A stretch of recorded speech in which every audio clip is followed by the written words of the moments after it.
ഇവിടെ ഹൃദയം കൊണ്ട് ചിന്തിക്കുന്നവർക്ക് മാത്രമേ ഇത്തരത്തിലുള്ള മനുഷ്യ മനസ്സുകളെ കോർത്തിണക്കുന്ന പദ്ധതികൾ ഭാവനയിൽ വരികയുള്ളൂ, അത് നടപ്പാക്കാനുള്ള ഇച്ഛാശക്തി ഉണ്ടാവുകയുള്ളൂ. തീർച്ചയായിട്ടും ഹൃദയം കൊണ്ട് ചിന്തിച്ച് കേരളത്തിലെ മലയാളി സമൂഹത്തെ അഭിസംബോധന ചെയ്യുന്ന നിങ്ങൾക്ക് വലിയ ഇടം ഇവിടുത്തെ സമാധാന മാനവ സൗഹൃദ കാംക്ഷികളുടെ ഇടയിൽ ഉണ്ട് എന്ന് അറിയിക്കാൻ ഞാൻ താല്പര്യപ്പെടുകയാണ്.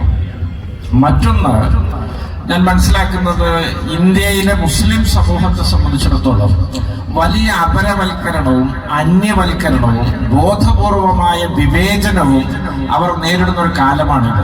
സ്വാഭാവികമായിട്ടും അങ്ങനെ നേരിടുന്ന ഇരകളെ അരക്ഷിതബോധത്തിലേക്ക് തള്ളിവിട്ട് അവരുടെ മനസ്സിൽ നിരാശാബോധവും ഇച്ഛാഭംഗവും ഒക്കെ പകർന്നു നൽകി അവരെ വഴിതെറ്റിച്ചു കൊണ്ടുപോകാൻ ഒരുപാട് ശക്തികൾ നമ്മുടെ പരിസരത്തൊക്കെ തക്കം പാർത്ത് നിൽപ്പുണ്ട്. മുസ്ലിം കൈരളിക്കൊക്കെ വലിയൊരു നേതൃശേഷിയുടെ ആ വിഭവ ലഭ്യതയുടെയൊക്കെ ദൗർലഭ്യം വലുതായിട്ട് നമ്മുടെ മുസ്ലിം കൈരളിക്കുണ്ട്.